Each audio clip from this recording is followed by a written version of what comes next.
से ऑफिशियली ये आ रहा है और ईरान की सरकारी टीवी पर जो कि सीधे तौर पर माउथपीस से खामनेई का बड़ी खबर। सबके बीच अमेरिका ने बहुत बड़ा काम किया है। नेतन्याहू क्या कह रहे हैं?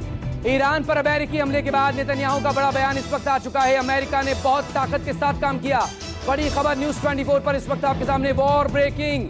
ईरान पर अमेरिकी हमले के बाद बेंजामिन नेतन्याहू का बयान, अमेरिका ने बहुत ताकत के साथ ये काम किया है। और आप देखें, फोर्डो पर छह बॉम्ब गिराए गए हैं, बंकर बस्टर बॉम्ब। और पहले शक्ति आती है और उसके बाद शांति आती है, ये नेतन्याहू कह रहे हैं। संजीव मेरे साथ लगातार बने हुए। संजीव, नेतन्याहू का बयान, पहले शक्ति फिर शांति, और शांति की बात डोनाल्ड ट्रंप भी कर रहे हैं। डोनाल्ड ट्रंप से कन्वर्सेशन के बाद अब शांति की बात इजराइल भी करता नजर आ रहा है। देखिए, इस बात को महसूस करना पड़ेगा कि शब्द जो इस्तेमाल किए हैं नेतन्याहू ने, वो कितने गंभीर और कितने यूं कहें कि मौके के अनुसार हैं। वो अपने आप को बता रहे हैं कि हम इस वक्त जो है वो तैयार हैं, लेकिन साथ ही साथ इस बात का दावा भी कर रहे हैं, क्रेडिट पूरी तरह से अमेरिका को दे रहे हैं। President Trump and I often से पीस थ्रू स्ट्रेंथ, शक्ति से ही शांति आती है।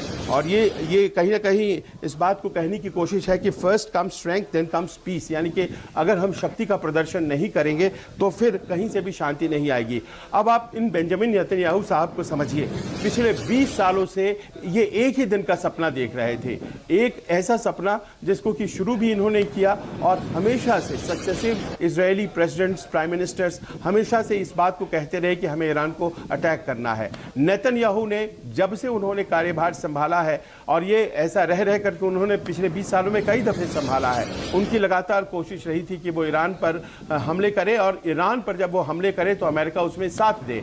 और आज इतने दिनों के बाद उनकी ये जो तमन्ना थी ये पूरी हुई है। जाहिर है उनके लिए बहुत खुशी की बात होगी, और इसीलिए उन्होंने ऐसा लिखा है कि ताकत से ही कहीं ना कहीं ऐसा है कि शांति आती है। पर ये जो बात कही जा रही है कि अपनी कूटनीति और रणनीति का उन्होंने ऐसा इस्तेमाल किया कि अमेरिका को ईरान के ऊपर हमला करवा दिया, और ईरान आज की तारीख में अमेरिका से सीधे तो टकरा नहीं रहा था और बातचीत की टेबल पर था। उन्होंने समय से पहले युद्ध को शुरू कर दिया, और समय से पहले युद्ध को शुरू करने से जो बातचीत हो रही थी वो बातचीत पूरी नहीं हो पाई, और फिर बातचीत पूरी नहीं हो पाई, और उसके बाद से अमेरिकन प्रेसिडेंट जो इस बात पर चुनाव जीत करके आए थे कि वो बाहर के युद्धों में शामिल नहीं होंगे, वो अमेरिकन प्रेसिडेंट आज देखिए उन्होंने ईरान पर जाकर के हमला किया है, सीधे हमला किया है। 2016 से 2020 के बीच जब वो प्रेसिडेंट थे, वो उन्होंने कभी इस तरह का कोई एक्शन लिया था? वो क्रिटिसाइज किया करते थे बाइडेन एडमिनिस्ट्रेशन को और उसके पहले ओबामा के एडमिनिस्ट्रेशन को कि क्यों आप अमेरिका को मिडिल ईस्ट में फंसाते हो।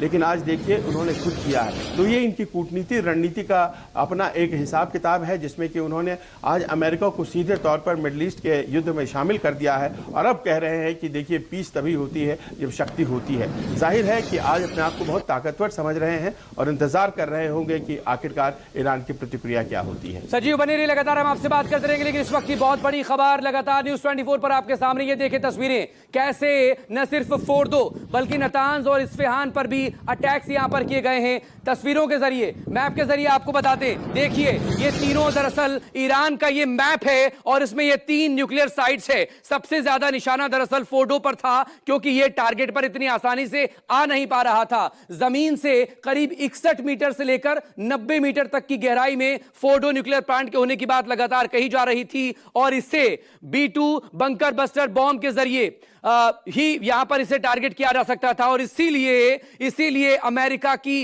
एंट्री को लेकर एक संशय बना हुआ था, जो कि अब से चंद घंटे पहले इस अटैक के साथ ही वो संशय खत्म हो गया, जब अमेरिकी राष्ट्रपति डोनाल्ड ट्रंप की तरफ से यह ऑफिशियल किया गया कि उन्होंने न सिर्फ फोर्डो बल्कि नतांज और इस्फहान पर भी B2 बॉम्बर्स के जरिए यहां पर अटैक किया है। फोर्डो पर चूंकि ये बहुत गहराई में था, इसे डैमेज वहां पर करना था, या कहें कि पूरी तरह से खत्म करना था, लिहाजा 6 B2 बॉम्बर यहां पर गिराए गए हैं, और ये 6 बॉम्ब के जरिए यहां पर हमला किया गया है।